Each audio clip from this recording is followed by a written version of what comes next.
Greetings, customizers. Welcome to the next episode at Talking Hands Customs for our Nightforce Firebat series. To all my subscribers, thank you very much. And if you're joining us for the first time, I would say start at the first episode, but do what you like. All right, so where we left off was having the Firebat completely painted in black. Now, after checking over some fine spots here, I am noticing some potential paint wear at the wing joints, but we discussed that in that the Firebat is so fragile that taking it apart anymore may lead to breakage, and while we can certainly fix breaks, if we can try and do a custom without breaking anything, that's even better. So what we've got here is we're going to start working on the gray parts, and I'm going to use Citadel Colors Skaven Blight Dinge. We talked about some other colors working as well, and really when you do anything like this and you're looking at references, I'll say it ad nauseum, is that the camera makes a difference, the lighting makes a difference, the background makes a difference, etc., etc. And to be quite honest, the plastic, it's dyed plastic, will have different reactions in the sun because there's different types of plastic used for different parts of G.I. Joe vehicles, and they, depending on how long it was left in the sun and all sorts of these different little micro conditions, you can get a different color. So we talked about some of the lighter grays that work. For example, the same gray that you use for your Sky Patrol stuff, which is, I'll show you right here, to me is XF22 RLM gray. Well, that seems extremely light. When you look at certain Nightforce vehicles, some of their gray bits are indeed that color, or at least certainly close to it. Maybe darken it with a drop or two of black. For me, I like using the darker gray. I do prefer that simply because with my exposure to Nightforce being as minimal as it was, that when I finally saw a different picture of the Sky Striker, the Night Boomer, and I realized that the entire wings were, both wings were gray, not black, it blew my mind. So I like that subtle variation. I think if you wanted to go with the lighter gray, you absolutely could. It all depends on the look you're going for. And, I'll keep repeating it, is that the differences in colors give you freedom. So if you want to, spend less money and use a color you already have, then go for it. Really what matters is as long as you're happy with it, right? We said happiness is success and success is happiness and all that kind of, hippie stuff. But if someone goes, I've never seen it that color before, if you show your stuff online and you show them that photo, then you're good. I'm not saying that you need to prove or justify your choices to anybody. However, we'll do a face-to-face episode talking about putting your customs out there for other people to see and potentially judge, but that's a later time. So right now I've got Skaven Blight Dinge Good, and I've got 3 brushes here. I've got my nice flat brush that I like using for most large applications, and I have 2 detail brushes here. The one on the left is a nice line brush, and the one on the right is a very, very fine detail brush. The brushes go smaller than that, but I don't feel the need to go that insanely small. For those of you that care, this is a 4/0. And this other one is a 000, whatever those mean. I know they're brush sizes, but who cares? And the reason why we're doing brush painting instead of airbrushing is, yes, we could mask this off, but I want to make sure we get painted to all those little cracks and crevices here. And like I said, brush painting will always be a part of your repertoire. And if you make yourself do it, you'll get better at it. So that's exactly what we're going to do here. And we'll just carry on. So what I'm going to do is I'm going to do a color test on the fin and the wing probably. And that's just to see when I paint this on, is it still the color I want? Why do I ask myself that? Well, it's really simple. I mean, your opinions, your knowledge changes over time. So what you might have thought was the ultimate, gray color for scheme X or whatever, now that you build up over time a better understanding of colors, maybe that's not the answer anymore. Maybe you're trying out a new color, right? So you just want to put a little bit on there, just enough to help you see it, see the illusion or the effect that it's creating. but not so much that you're making a sloppy mess out of everything. So that there is good enough. I think it's a little streaky, but that's all fine. It's just the first coat, right? And there you can see it there. Even on camera, depending on the angle, actually all angles on the camera, make it look like a very stark contrast. So if we'd gone with that lighter color, that RLM22 in this case, I think, might have been a little too much of a contrast for what I'm going for anyway. If it's what you're going for, then fill your boots and carry on. But in this case, I think that still holds true as my favorite color to use for Night Force. I've used it on my Skyhawk, my Wolf, my Conquest X30, and now this, and I quite enjoy it. And it matches the color on the Stinger quite nicely on the canvas parts. So is it a 1-for-1? No, but in my collection I don't mind having a little bit of variation. Trying not to make it, of course, due to a lack of color, but as a proactive choice, or at least an acceptance of my fate. So I like that there. Now, secondly, let's see what it does on the wing. And it's always nice to test this stuff where you can, just because it lets you it gives you confidence in what you're about to do next. Once I can get rid of that little... There we go. And then I'm going to do a strip right down the wing, just like that. That's all I need to do. And the reason why it's going down the full chord or length of the wing is that I want to see it with the fin. Without going too nuts, I think that's enough right there. Let's dip my brush back in water and let's take a look. Yeah, so you see, it's going to be interesting because with this gray here and on the fin, that's a lot of gray for such a small subject. So leaving what I'm going to leave black, I think will help out greatly. And part of the aspect of this particular project is that it's a unique aircraft. It's not the same shape as the Sky Striker or, you know, the Ghost Striker or the Night Raven would have roughly the same issues, but it gets over it by being so large. But having an aircraft this shape, this small, forces you to put some of your the conventions of your paint application, like gray wings and tail, so close together that it almost forms one solid block of color. So it's something we have to keep in mind, and it's certainly something that we can change our minds with. For example, do I keep the fins black?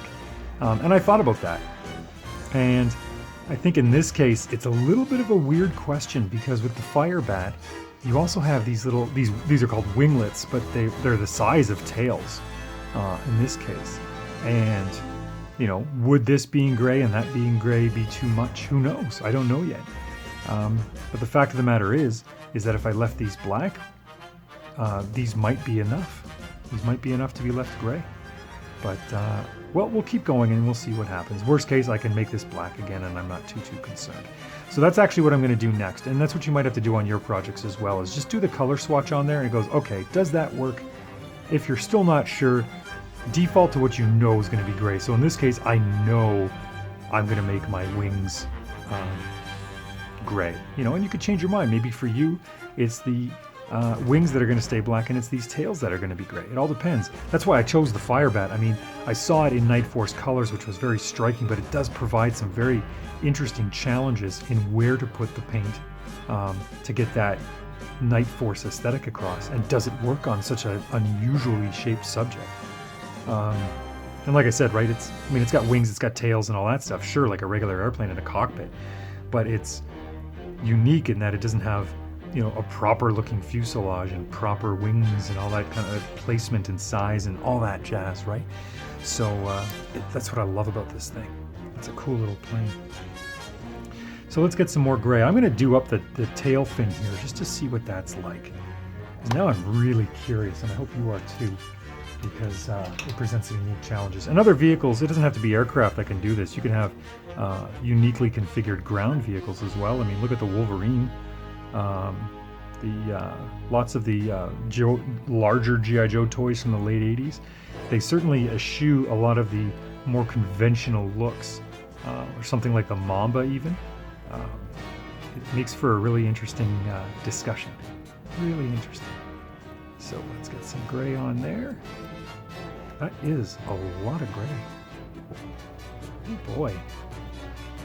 Okay, so if I do that, and I make the wings all gray, Huh.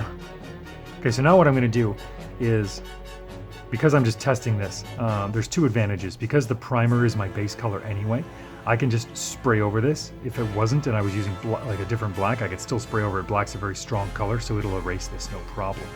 But now, see, look at that. I mean, forget the paint streaks in there and all that kind of stuff.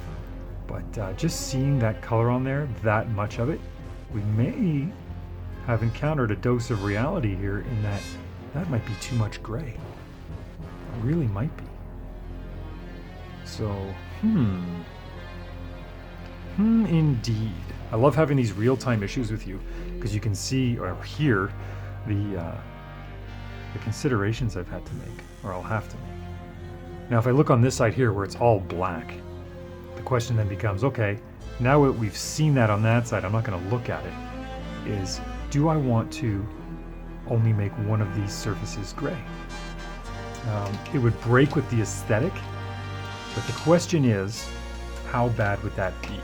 Now, the advantage I have is that I've done the Conquest X30 in Nightforce colors, and if you've never handled or seen a Conquest X30, the wings are blended into the fuselage. They're not separate pieces.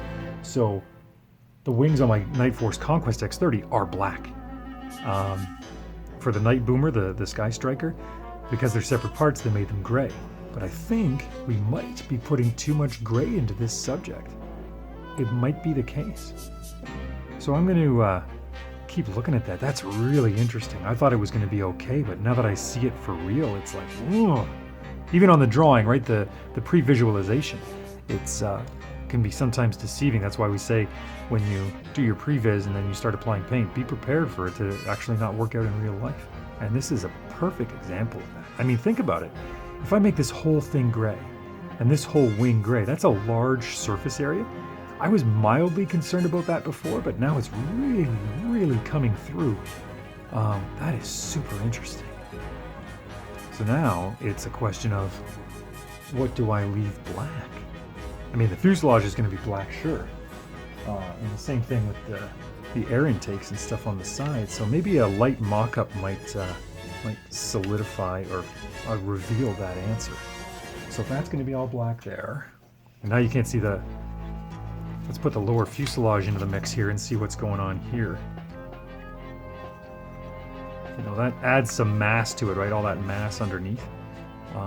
So it makes it a little stronger, and maybe that's okay, but black is supposed to be the dominant color. And domination doesn't, I mean, it should mean how much of that color is on the vehicle. But I think that shape can also affect how that looks.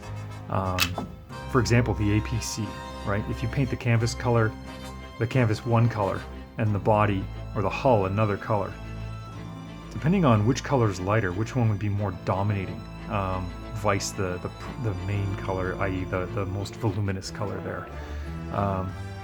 Yeah, man, that's really cool. I never even thought, I never thought it would happen to that degree. I thought it might be, well, you know, maybe it's almost a bit too much, but this is really interesting. It's actually stopping me in my tracks, which is fun because these are the challenges that are really, really interesting. Yeah, just looking at that is unreal. So if I make that all black, and those will be all orange, it could work. It could work. If anything, I could almost see the wings staying black and the tail fins going gray. Now, what if I think about it from the other side? What if I keep the tails black and make the wings gray? So the wing shows, yeah, if I make the wings gray, that does provide some dynamic stuff from it, because we have to think about the top too, right? We got to put the, my goal is to put Nightforce emblems on there and stuff too to decorate the wings, but oh man, that's doing something seriously funky cool. Yeah, okay, well, we'll just have to carry on with that. So what I'm going to do is I am going to paint this whole side gray and see what's up. I think that's the best answer because right now it's actually coming almost to a standstill. Not in such a bad way though, it's just, yeah, as you can tell by the tone of my voice, I'm really blown away by this. I never anticipated to experience this this much. So another point for the Firebat for being a unique subject for customization, and certainly something to keep in mind. when I did the Sky Patrol Sky Sweeper, which is basically the same plane with some extra accessories, I did the fuselage in chrome and the wings were black, and the color balanced out well because the chrome is so bright and dominant, reflective and shiny that you needed a lot of black to tone it down. But in this case, it's almost like the exact opposite probably. Maybe that's the key to it, is looking at it from the other side. So I'm just going to get some black mostly on here. I'm not going to worry about the little nooks and crannies down in there, but just to get the surface area completely affected from this angle, which will help me make that judgment call. And like I said, this is going on very light. I know there's streaks in it and stuff. I'm not concerned about that. I'm not even concerned about perfect coverage or color saturation, because it'll be close enough that it will certainly help make that decision. This is just to get the color on there, much like how we sprayed everything black. I mean, aside from the priming aspect and the main color, but the red is very distracting because of its boldness. Doing this will certainly make things maybe a little easier to make the choice for. Let's see. And this is the part where there's no pressure, but if I make a decision that you don't necessarily agree with, I'll be like, I wonder what everybody else watching this is thinking. And then, well, we'll just carry on. Okay, so let's get a little more gray on that wing just because of the way the angles work. Just the way the angles work. Get in there. Let's be close and careful at the edge. Like I said, we're not looking for perfect coverage just yet. This is a test, a live test, to see what we think. I do like that though. Man, okay. I'm seriously stuck. This is wicked. What do I think? So now what I'm going to do is, the thing with black and the way it reflects light and all that jazz, and the gray on there is part of the reason why I didn't notice that parts of Night Force were gray until I saw different angles. So if I hold it like this, okay, you can see that that's gray, but even then from a certain angle, look at that. See how they almost blend in together? So maybe I will have that much gray on there, which will force that, not force it, but will illustrate that illusion as well. Because if I hold it at the right angle, those two colors start to look very similar, almost like right there on the phone. Yeah, there you go, almost like that. But of course, when you hit them with the right length, with the right angle of light, then they become very different. Even then, when I start doing this, like if I put the air intake on there, for example, right, and the angles of that surface, it catches light very differently too, right? It's almost parallel to the fuselage, almost, but not quite. So then when I do that and hold it from different angles, what happens? You see how the light plays with both colors? And they start to look very similar. It almost makes you doubt that this is actually gray. Now, you know what? And then actually, you know what we can do? We can check against the stickers too. So if I put the black stars here with the white outline on the tail, yeah, okay. Then the Night Force would go maybe on the fuselage. Maybe. And then a Night Force emblem on the wing. See what that looks like. Yeah, that's fine. What I've noticed in the Night Force aesthetic, as far as I can tell anyway, is that none of the Night Force stickers actually ever go on the gray parts. They only go on the black parts. But I have gone outside of that aesthetic for the purposes of my designs, much like with the Stinger, which you'll see later, that I will sometimes break rules, and that's fine. You can too. Yeah, that is really interesting. Now, what if I swap that out for the star with reverse values, which means the star is black and the background is light? Oh, I like how that looks too. Yeesh. Okay. And with that big logo back there, I don't know if I'm going to use the big one or not. But the color balance is actually, it's quite good. It's quite good. And I'm just going to hold the orange here up to that. And if I put it, back there. Wow. That really does change things. You know what? I'm going to go with the gray. Yeah, let's do the gray. It's bold. I don't mind it. I mean, you don't see, right now it looks like it's got two tails and they're both gray, right? So that seems almost like it's canceling itself out for its own rules or whatever. I don't even know if that's the right way to say it. But you know, depending on the angle, they look similar in color or value. Like even right there, that just looks like light's hitting that, and it's the same color here, just hitting it at a different angle. So I'm going to stick with that for now, because I think we need at least some gray on there. In worst case, before I put the stickers or even put the clear coat on, I'll take a hard look at it maybe for a couple of days, and we'll make that decision. So that's the best part, right? Is you can paint it and leave it. You don't have to finish it through to completion if you're not sure. So anyway, there's the gray on there. So I'm going to get everything else grayed up, and we'll get back at you very quickly. And here we are with the gray mostly applied. I say mostly because I wanted to stop and show you the detail portion of it. So for the fire bat in particular, you can see there's some red showing there in the wing joint. I knew that was going to happen. And as you're working with subjects like this, or joints like that, you're going to have to be very judicious with your paint application. And in that case, this is where we have the detail brushes. And when we talk about applying large swaths of color or bulk applications, you're loading up the whole brush. But in this case, if you take this light colored brush, for example, I might just apply paint to the tip of the brush and then dab it vertically down onto the surface just to apply a minimal amount.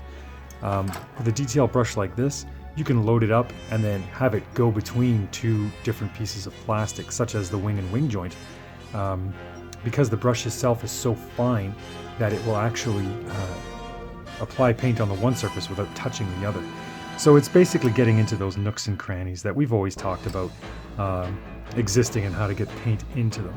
In this case, this isn't just a matter of trying to reach in between two different greeblies or a difficult corner. This is about putting paint on one surface and keeping it off of another. And honestly, there's not too much to worry about. The other thing we have to do is do the inside edge of the wing, which when you're stuck with something like that, it's best just to move the joint and see how best to apply the paint. So, for example, with this wing here, I have to get the inside edge of the wing because the joint still functions. So if I decide to display this with the wings folded, then I'll need to make sure there's paint on all of the wing. Now I could come at it from this angle like this, but if I use the folding function, that actually exposes the whole edge of the wing down there. So just think about that when you're working on your subjects. You know, look at them and figure out which is the safest way to apply the paint. Because you're going to make mistakes, and that's totally cool. Like, it happens all the time. It's never going to not happen.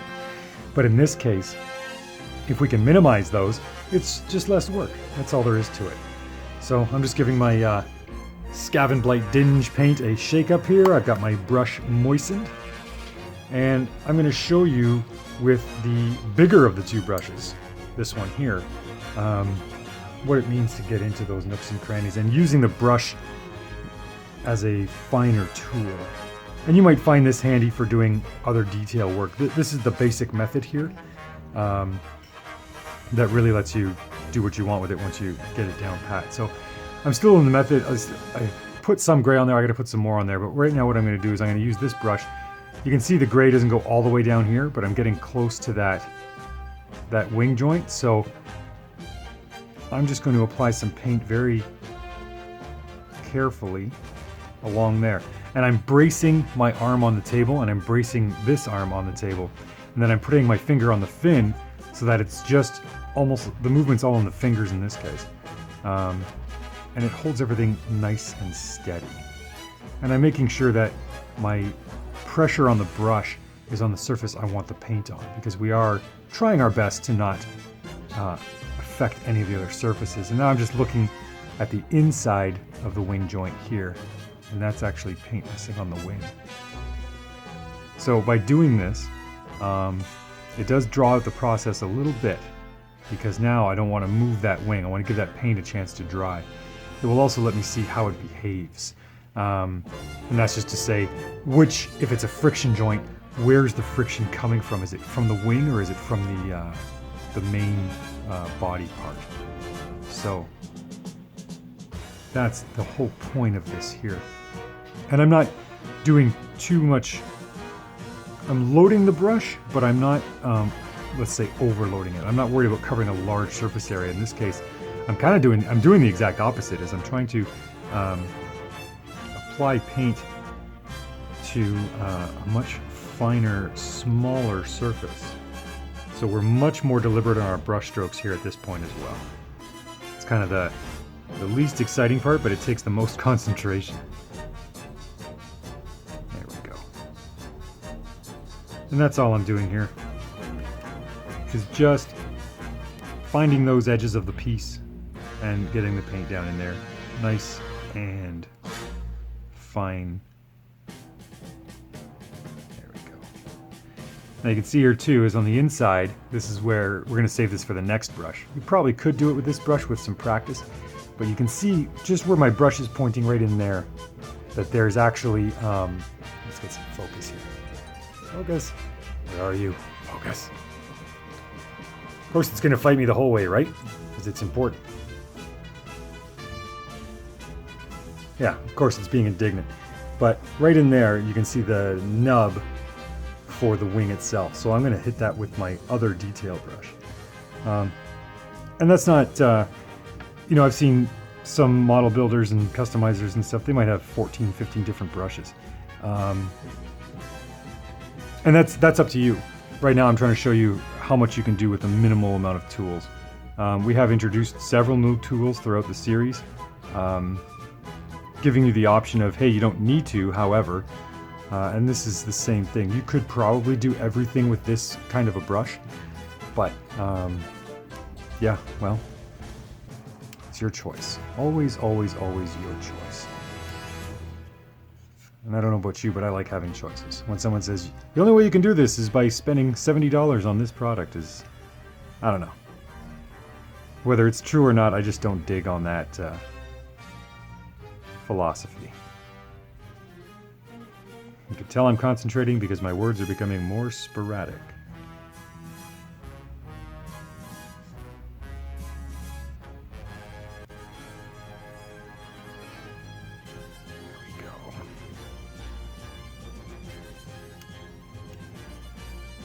Don't be afraid to turn the subject multiple times before you even apply paint. Let's just say that you're trying this and you're about to do it. Even if you get the brush right above the surface and it just doesn't feel right, then stop and then readjust.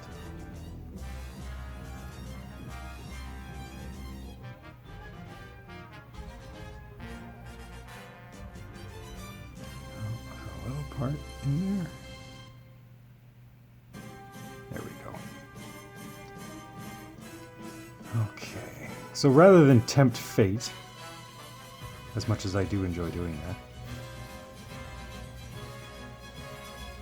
I'm going to switch brushes, and I'm going to leave the wings like this for now until that paint dries and cures. Sometimes these steps will just take longer. If it adds a couple of days to your project time, just kind of keep that in mind. Like I said, the only person rushing you is you.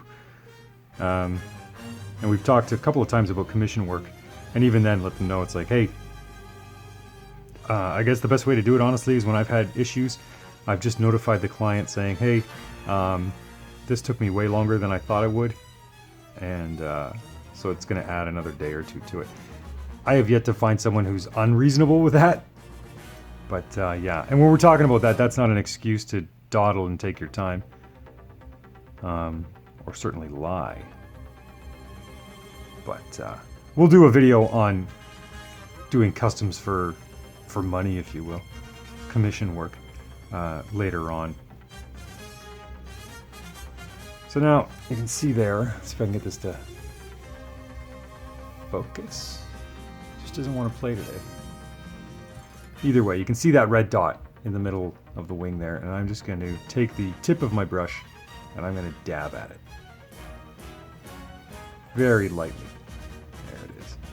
And this whole, right now I can feel all my bristles going down in there without touching anything else. And there, now you can see it's gone. And that is the power of a super fine detail brush, is that it will go places you didn't even think a regular brush would go, which serves us well when working with finer or more finicky subjects. I think that's going to be good. Alright. And that's not to say you can't use the detail brush for wider stuff either. But again, the choice is yours. Just maybe not try and paint the whole model with this, because that'll take you 3 years. Unless that's your jam, in which case, go for it. But if you relish and crave and like your sanity, maybe only use the detail brush when you need to. Just get some in there. And I'll have to go in there with the black primer paint as well. But right now we're just talking about getting the gray on there. And there it is. So you can see there the technique is actually quite simple. The key to it is stability and patience. And your brush can go where you need it to. So I'll tell you what, we've gone pretty long on this episode, so why don't we call it there. I'm going to keep detailing this up, and I hope your project is going along just as well. So again, I'd like to thank all my subscribers for watching, and if you haven't already, please like and subscribe, and there's always going to be more content in the future, especially seeing as how we're closing in on the final bits here. So in the next episode, I'm going to show you how to tint the canopy, because we're going to make this 100% Night Force. So thanks for joining me, and until next time, be safe and have fun.